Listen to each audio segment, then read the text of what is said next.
सुभाषितेन गीतेन युवतीनां च लीलया मनोनभिद्यते यस्य स योगी यथवा पशुः। अर्थात जिस मनुष्य का मन अच्छे भाषण से, मधुर गीत से अथवा युवतियों के लीला से नहीं खिलता, वह निश्चित रूप से एक योगी है अथवा एक पशु।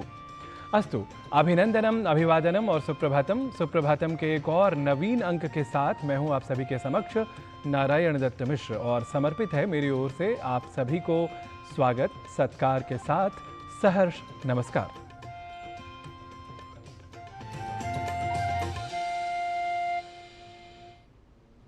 कि संदेशा क्या है हर नई सुबह का, यह समझो जरा। जैसे तपते तपाते आग में धूनी रमाते बनता है सोना खरा। सफल लोगों ने संघर्षों में ही जो कई रातें हैं बिताई, सुहानी सी नई सुबह तभी तो है आई। तो रात्रि के अंधकार के बाद सुप्रभात की रश्मियों को बिखेरने वाले हमारे इस कार्यक्रम विशेष में अब समय है समय को पहचानने का, अर्थात आज की तिथि, वार और नक्षत्र आदि जानने का। तो प्रस्तुत है आपके अपने चिरपरिचित कार्यक्रम सुप्रभातम में अब हमारा पहला प्रभाग, आज का पंचांग। आज का पंचांग युगाब्द 5127, विक्रम संवत 2082, शक संवत 1947, उत्तरायण, ज्येष्ठ मास, शुक्ल पक्ष, दशमी तिथि, बृहस्पतिवार, हस्त नक्षत्र। आज का दिन सभी के लिए मंगलमय हो।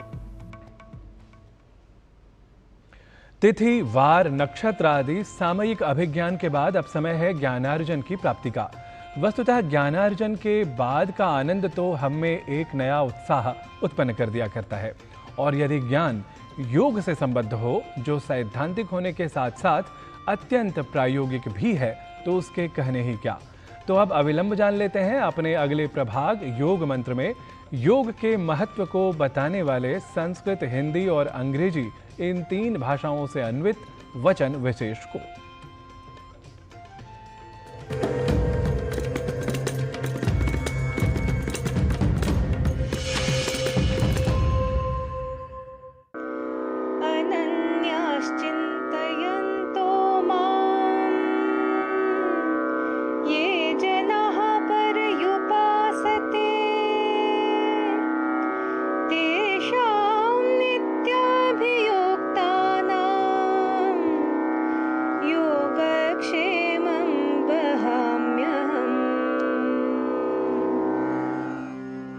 जो अनन्य भक्त मेरा चिंतन करते हुए मेरी उपासना करते हैं, मुझ में निरंतर ध्यानस्थ होते हैं, उनका योगक्षेम अर्थात अप्राप्त की प्राप्ति और प्राप्ति की रक्षा मैं वहन करता हूं। There are those who, excluding all else, think of me and worship me, aspiring after eternal union with me. Their yoga and kshema means prosperity and welfare are looked after by me.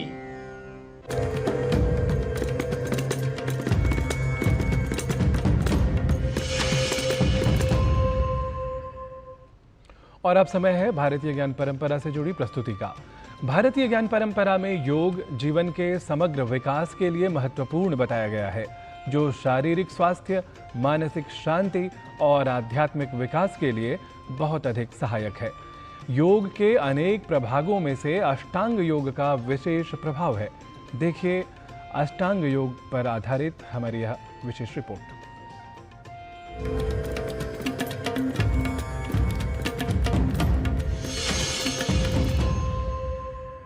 शुद्ध हृदय और तीक्ष्ण बुद्धि से युक्त मनुष्य ही सत्यता का अनुभव कर सकता है। चित्त अथवा मन की इसी शुद्धता तथा आत्म प्रकाश की प्राप्ति के लिए महर्षि पतंजलि ने योग के 8 प्रकार के अंग बताए हैं, जो अष्टांग नाम से निर्देशित हैं। अष्टांग शब्द अष्ट और अंग 2 शब्दों से मिलकर बना है, जिसका अर्थ है 8 अंग।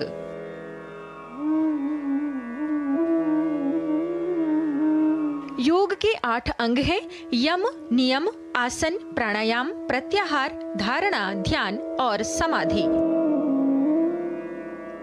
यम नैतिक सिद्धांतों या नैतिक दिशा निर्देशों को बताता है। बाहरी और आंतरिक इंद्रियों के संयम की क्रिया ही यम कहलाती है। योग दर्शन में यम अथवा संयम 5 प्रकार के बताए गए हैं। अहिंसा, सत्या, स्तेय, ब्रह्मचर्य, परिग्रहाः, यमाः। अर्थात अहिंसा, सत्य, अस्तेय, ब्रह्मचर्य और अपरिग्रह। यम का पहला सिद्धांत है अहिंसा। मन, वचन, कर्म के द्वारा किसी भी रूप से हिंसा न करना या किसी को नुकसान न पहुंचाना योग दर्शन में अहिंसा बताया गया है। यम का दूसरा सिद्धांत है सत्य। महर्षि पतंजलि के अनुसार विचारों, शब्दों और कार्यों में ईमानदार और सच्चा होने के लिए जो प्रोत्साहित करता है उसे सत्य कहते हैं। अष्टांग योग के यम के अंतर्गत तीसरा सिद्धांत है अस्तेय। मन, वचन और कर्म से किसी की भी अन्य वस्तु का अपहरण या चोरी न करना, किसी को भी उसके अधिकार से वंचित करना अस्तेय कहलाता है। यम का चौथा सिद्धांत है ब्रह्मचर्य। संयम या इंद्रियों पर नियंत्रण रखना ब्रह्मचर्य कहलाता है। ब्रह्मचर्य का सिद्धांत हमें अपनी शक्ति का बुद्धिमानी से उपयोग करने और किसी भी प्रकार की अति से बचने के लिए प्रेरित करता है। यम का 5वां सिद्धांत है अपरिग्रह, जिसका अर्थ है संग्रह न करना, लोभ अथवा लालच न करना। अपरिग्रह का सिद्धांत मन, वचन, कर्म से वस्तुओं और इच्छाओं के प्रति लगाव अथवा उनके संग्रह को छोड़ने की भावना उत्पन्न करने के लिए प्रोत्साहित करता है। यम के इन 5 सिद्धांतों के अनुपालन द्वारा आंतरिक शांति, सद्भाव और नैतिक जीवन जीने की भावना विकसित कर एक यौगिक जीवन शैली की आधारशिला रखी जा सकती है। लता वशिष्ठ, डीडी न्यूज।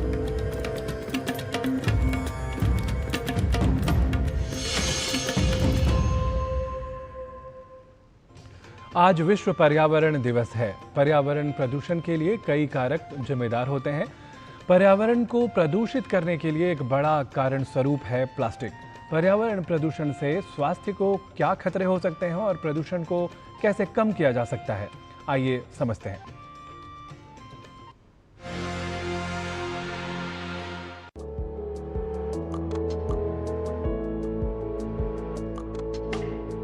पर्यावरण में प्रदूषण का बढ़ता हुआ स्तर हमारे स्वास्थ्य को प्रभावित कर रहा है और कई बीमारियों के खतरे को बढ़ा रहा है।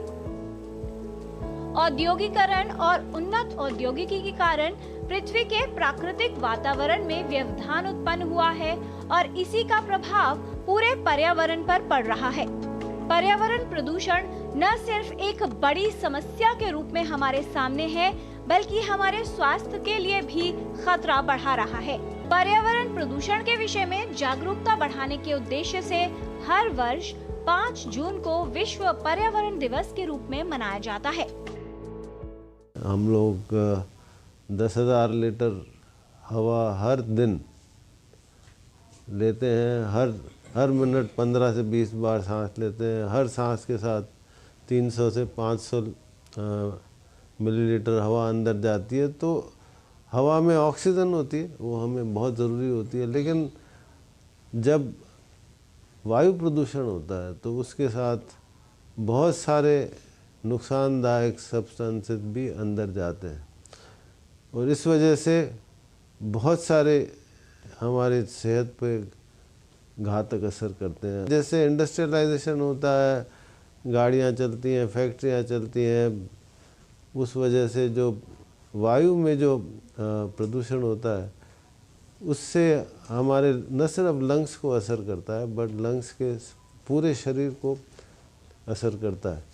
एक तो ये हुआ हवा के द्वारा। दूसरी बात है कि जो हम खाते हैं, हम सब्जी खाते हैं, खाना खाते हैं, अनाज खाते हैं, उसमें जो है अगर पॉल्यूटेंट्स होते हैं तो वो भी हमारे शरीर को नुकसान करते हैं।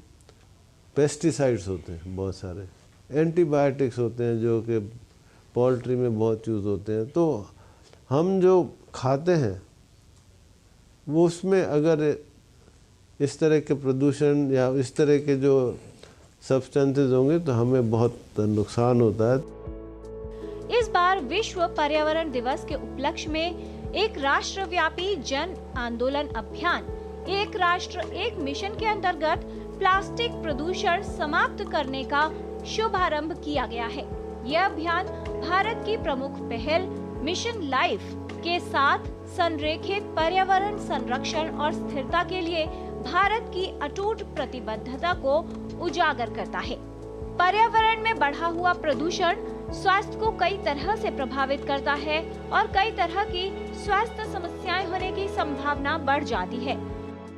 ये जो वायु प्रदूषण है हम सबकी जिम्मेदारी है, तो इसलिए हम ये आता कहाँ से है वायु प्रदूषण से। ये आज आउटडोर एयर पॉल्यूशन की बात करें तो ये जो गाड़ियाँ चलती हैं पेट्रोल से डीजल से, उससे आता है।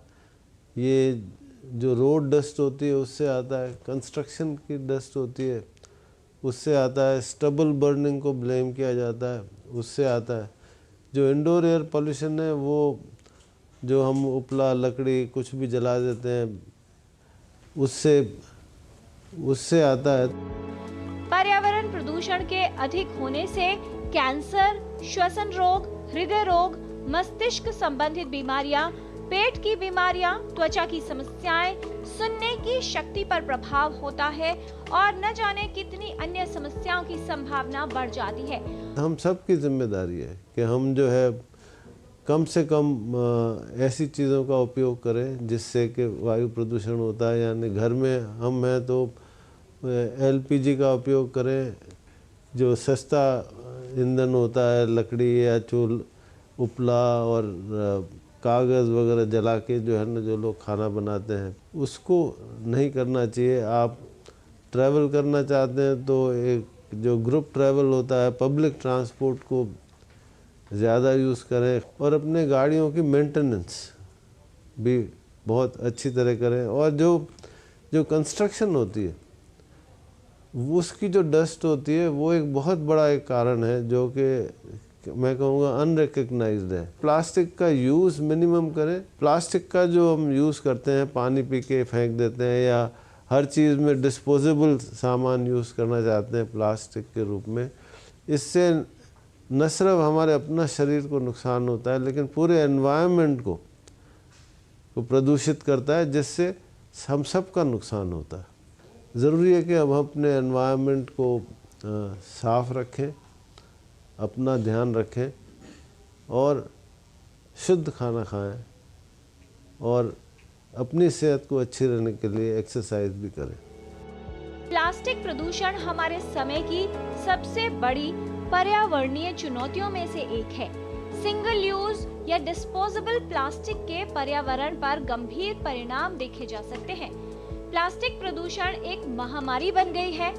पर्यावरण का प्रदूषण पूरे विश्व के लिए एक बड़ी चुनौती है और हमारी सेहत के लिए खतरा भी।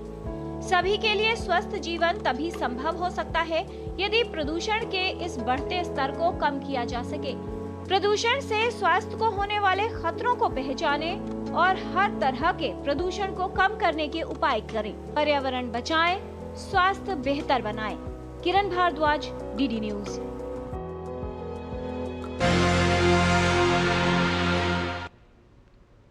इस रिपोर्ट के साथ ही सुप्रभातम में अभी समय हो गया है एक अल्प विराम का। आप देखते रहिए DD न्यूज। हम जल्दी ही लौटते हैं।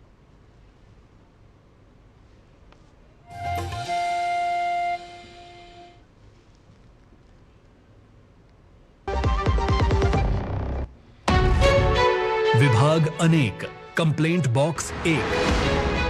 किसी भी सरकारी दफ्तर, विभाग या बैंक से जुड़ी शिकायत के लिए pgportal.gov.in पर जाएं, रजिस्टर करें, संबंधित विभाग चुनें, शिकायत दर्ज करें और ट्रैकिंग ID नोट करें। SMS या ईमेल पर एक्नॉलेजमेंट पाएं और शिकायत का जवाब सीधे मंत्रालय से प्राप्त करें। अब तक 1 करोड़ 12 लाख से अधिक भारतीयों ने भरोसा जताया। CP ग्राम्स, आपकी हर शिकायत का हल। अभी शिकायत दर्ज करें pgportal.gov.in।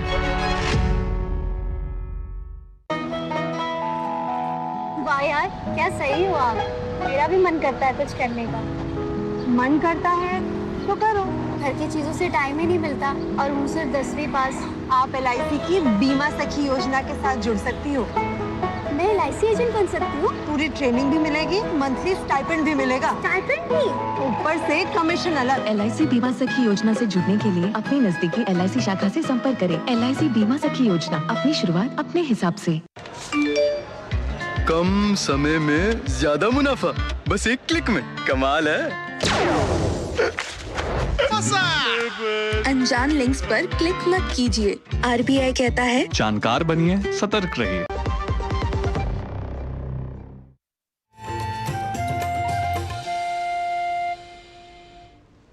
पुनः स्वागत है आप सभी का सुप्रभातम में। हमारे स्वास्थ्य को दुरुस्त रखने में योग विद्या के व्यापक प्रभाव को हम योगासनों के माध्यम से देखते सुनते चले आ रहे हैं। तो आइए इसी क्रम में जान लेते हैं कि क्या है आज विशेष योग की प्रस्तुति में।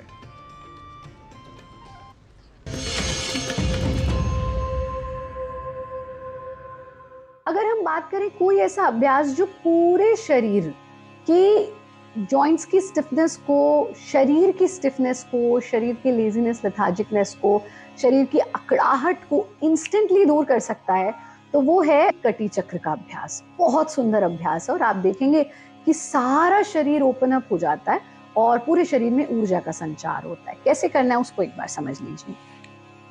इसके लिए हम अपने कमर के बल लेट जाते हैं और सबसे पहले जो हम करेंगे वो है स्ट्रेचिंग। कैसे स्ट्रेच करना? फिंगर्स को इंटरलॉक करके सीने के सामने टिका देना, सांस भरते हुए हाथों को ऊपर, सर से ऊपर ले जाना, पंजों को नीचे की ओर खींचना, पूरे शरीर को स्ट्रेच कर देना, सांस छोड़ते हुए हाथों को वापस ले आना, फिर से सांस भरते हुए पूरे शरीर को खींचना, पंजे नीचे की ओर खींचे हुए, हथेलियां ऊपर की ओर, सांस छोड़ते हुए हाथों को वापस ले आना। इस प्रक्रिया को आप 3 बार तक दोहरा सकते हैं, फिर पूरे शरीर को ढीला छोड़ें। बस 2 अभ्यास समझेंगे आज। दूसरे अभ्यास में दोनों पैरों को फोल्ड कर लेना, ऐसे कि आपके जो हील्स हैं वो आपके हिप्स को टच कर जाएं। अगर आप इतना नजदीक नहीं ला सकते तो जितना नजदीक ला सकते हैं उतना ले आइए। फिंगर्स को इंटरलॉक करके अपने सर के नीचे टिका देना। एड़ियां तो जमीन से छुएंगी ही छुएंगी, दोनों के दोनों एल्बोज यानी कोहनियां भी जमीन से टच रहेंगी। दोनों घुटने एक दूसरे के साथ मिले रहेंगे, पंजे, एड़ी दोनों पैरों के एक दूसरे के साथ मिले रहेंगे। सांस भरते हुए पैरों को बाईं तरफ ले जाना, गर्दन को दाईं तरफ। आप देख रहे हैं इस वक्त भी हमारा पैर ऐसे आगे पीछे या ऐसे नहीं हो रहा है, एक दूसरे के ऊपर टिका हुआ है। इसका हमें ध्यान रखना है। सांस छोड़ते हुए वापस आ जाएं। सांस भरते हुए इसी प्रक्रिया को दूसरी ओर दोहराना, यथा सामर्थ्य रुकना, सांस छोड़ते हुए वापस आ जाना। ऐसा 5-5 बार दोनों तरफ कर लें। फिर अपने पैरों को वापस ले आए, हाथों को भी वापस ले आए, शरीर को पूरी तरह से ढीला छोड़ देना, एब्सोल्यूट रिलैक्सेशन। थोड़ी देर यहीं रुकेंगे और फिर वापस कैसे आएंगे? हम इस तरह से करवट लेकर के वापस आएंगे, यानी एकदम से सीधा नहीं बैठेंगे। अगर हम सीधा बैठते हैं तो ये हमारे कमर के दर्द को और बढ़ा सकता है। कुछ चीजों का ध्यान हमको रखना है। विशेष रूप से ऐसा भोजन न करें जो हमारी वात प्रवृत्ति को बढ़ाने वाला है। ऐसा भोजन भी ना करें जो कफ प्रवृत्ति को बढ़ाने वाला है। आप भोजन में सात्विक आहार लें, समय से भोजन करें, थोड़ा देर अपने शरीर को सनलाइट में जरूर रखिए और आप देखेंगे कि आपके जॉइंट स्टिफनेस, जॉइंट का दर्द, इन सब में आपको आराम लगेगा। आप सब खुश रहे, आनंदित रहे, हंसते रहे, मुस्कुराते रहे। हरिओम। संस्कृत सीखने के लिए आइए अब चलते हैं संस्कृत पाठशाला की कक्षा में। आप सभी जानते हैं संस्कृत सीखने के हैं कई लाभ, क्योंकि इस भाषा के उच्चारण क्रम में अल्प प्राण, महाप्राण, आरोह, अवरोह आदि के कारण स्वतः ही हम प्राणायाम कर जाया करते हैं। तो योग की भाषा संस्कृत सीखने, विशेष रूप से वहाँ तीनों वचनों में लघु वाक्य रचना सीखने के लिए हो जाइए तैयार। आइए जान लेते हैं संस्कृत के कुछ वाक्य प्रयोगों को संस्कृत पाठशाला की आज की कक्षा में।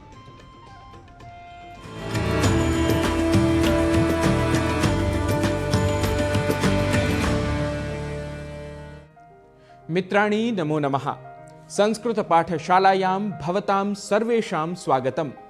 मम नाम गवीशः।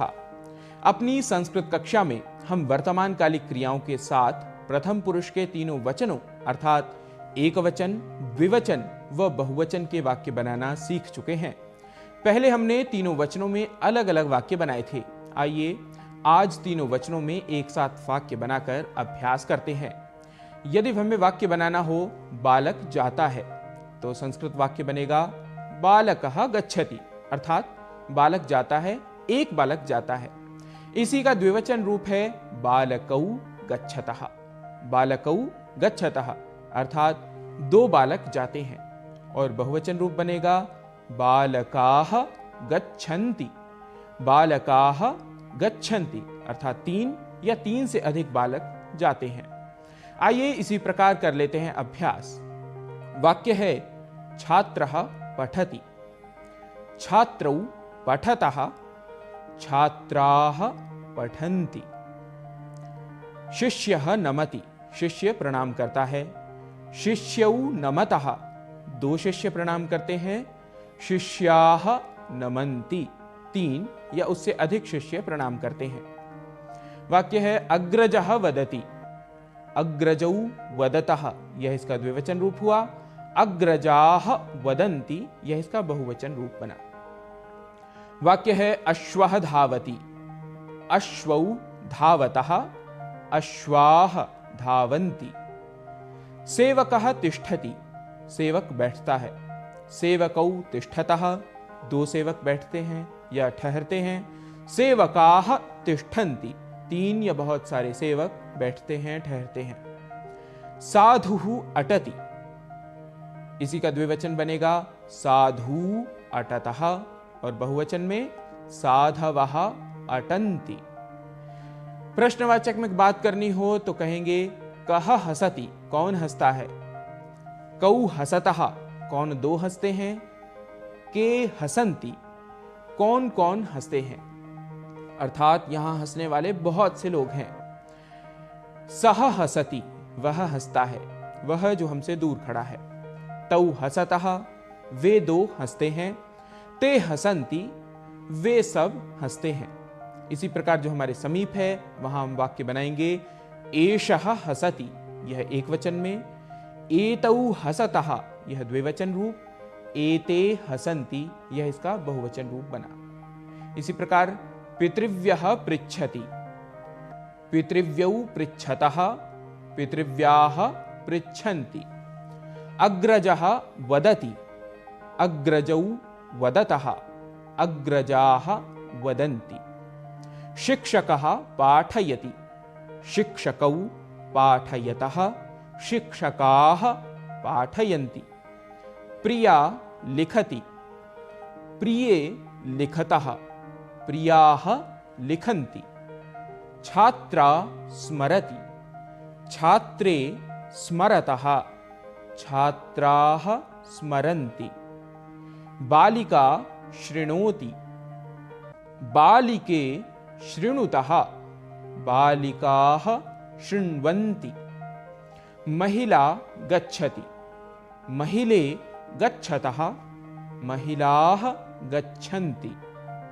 वृद्धा आगच्छति, वृद्धे आगच्छतः, वृद्धाः आगच्छन्ति। अम्बा पचति, अम्बे पचतः, अम्बाः पचन्ति। अग्रिम वाक्य है जननी पाठयति, जनन्यौ पाठयतः, जनन्यः पाठयन्ति। पुत्री पठति, पुत्र्यौ पठतः, पुत्र्यः पठन्ति। नारी गायति, नार्यौ गायतः, नार्यः गायन्ति। सा नृत्यति, ते नृत्यतः, ताः नृत्यन्ति। एषा नृत्यति, एते नृत्यतः, एताः नृत्यन्ति। इसी में यदि प्रश्न बनाना हो तो का नृत्यति यह एक वचन में, के नृत्यतः यह द्विवचन में, और काह नृत्यन्ति यह बहुवचन में बनेगा। नपुंसक लिंग की बात करें तो फलम पतति, फल गिरता है। फले पततः, दो फल गिरते हैं। फलानि पतन्ति, बहुत सारे फल गिरते हैं। वाक्य है मित्रम क्रीडति, मित्र खेलता है। मित्रे क्रीडतः, 2 मित्र खेलते हैं। मित्राणि क्रीडन्ति, बहुत से मित्र खेलते हैं। पुष्पम विकसति, पुष्पे विकसतः, पुष्पाणि विकसन्ति, अर्थात बहुत सारे फूल खिलते हैं। मित्रों, आज के अंक में इतना ही, पर आपको रुकना नहीं है। करते रहिए संस्कृत के वाक्यों का अभ्यास। आपसे पुनः मिलेंगे संस्कृत की पाठशाला में नए विषय व नए अभ्यास के साथ। तब तक के लिए नमो नमः, नमस्कारः।